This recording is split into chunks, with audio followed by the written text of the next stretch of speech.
Buonasera da Giuliana Bortolozzo per le notizie. Immigrati Alfano. Abbiamo una bussola che è quella dell'equa distribuzione in Europa ed abbiamo un'altra bussola che è quella dell'equa distribuzione in Italia. Dobbiamo distribuire i migranti equamente fra i paesi europei e saremo credibili se avremo avuto già noi la forza di distribuirli equamente sul territorio nazionale. Lo ha dichiarato appunto il ministro dell'Interno Angelino Alfano incontrando i giornalisti a Catania, dove ha preso parte oggi in prefettura ad un vertice sulla sicurezza e l'ordine pubblico.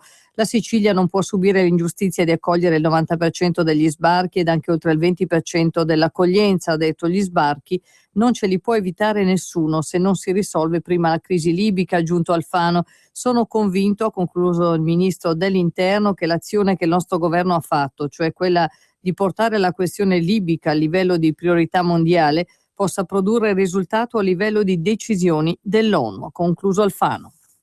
Il Consiglio di sicurezza ONU dovrebbe decidere invece una sola cosa: fare campi profughi in Libia per evitare la partenza di navi che rischiano di naufragare causando tragedie umane, lì fare le verifiche di chi ha diritto alla protezione internazionale e trasportare queste persone in sicurezza nei vari paesi europei. È il presidente di Regione Lombardia Roberto Maroni ad averlo già affermato conversando con i cronisti a margine dell'assemblea annuale Consob presso l'auditorium di Expo Milano 2015. Circa l'equa distribuzione dei clandestini nelle varie regioni italiane, il governatore Maroni ha ribadito che la Lombardia non è disposta ad accoglierne altri. Sanità Zaia, prima di lasciarsi andare a battute che non gli farebbero onore nemmeno da comico, invito Beppe Grillo a visitare una delle breast unit del Veneto, dove si curano le donne colpite da tumore al seno con un programma di presa in carico totale, dalla prima diagnosi all'auspicata guarigione, dove un concetto come quello che è espresso sarebbe semplicemente sinonimo di più sofferenza e in alcuni casi di morte. Spari su chi vuole quanto vuole, ma lasci perdere la salute della gente, in questo caso uno dei peggiori incubi delle donne contro il quale migliaia e migliaia di scienziati e medici combattono da anni. Con queste parole il presidente della regione Veneto, il leghista Luca Zaia, ricandidato alle elezioni del 31 maggio, definisce come pericolose e insensate le parole del leader del Movimento 5 Stelle Beppe Grillo, che hanno pesantemente criticato, sminuendone l'importanza dell'utilizzo della mammografia nella prevenzione del tumore alla mammella. Grillo, ha proseguito Zaia, si è esibito nell'ennesima gag che non fa ridere, dimostrando di non sapere che in Italia una donna su 8.000 nella sua vita si ammala di tumore alla mammella, che ogni anno si registrano 48.200 nuovi casi e che solo con una diagnosi precoce, della quale la mammografia è fondamento, oltre il 90% di queste donne potrà guarire. Solo Grillo sembra non essere a conoscenza che per ogni 1.000 donne sottoposte allo screening mammografico biennale a partire dai 50 anni fino ai 68-69, da 7 a 9 risultano positive e grazie alla diagnosi precoce hanno salva la vita, ha concluso il presidente del Veneto, il leghista Luca Zaia.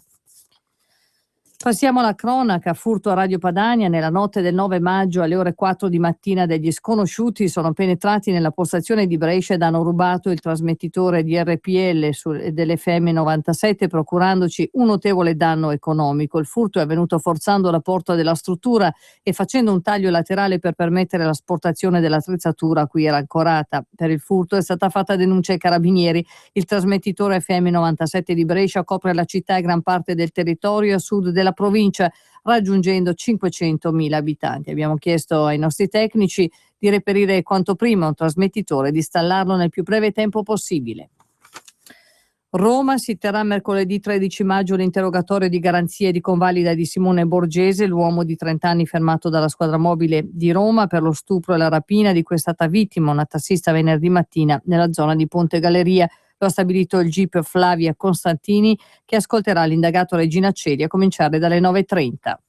Dall'estero terrorismo, il presidente della regione autonoma del Kurdistan iracheno Massoud Barzani ha auspicato che la sconfitta finale per gli jihadisti dello Stato islamico si avvicina. Barzani lo ha affermato nel corso di una conferenza stampa oggi a Budapest dopo l'incontro nella sede del Parlamento con il primo ministro ungherese Viktor Orban. Il nostro paese, ha aggiunto Barzani, è stato il bersaglio di attacchi terroristici. L'ISIS ha subito pesanti perdite, ma il pericolo non è ancora cessato.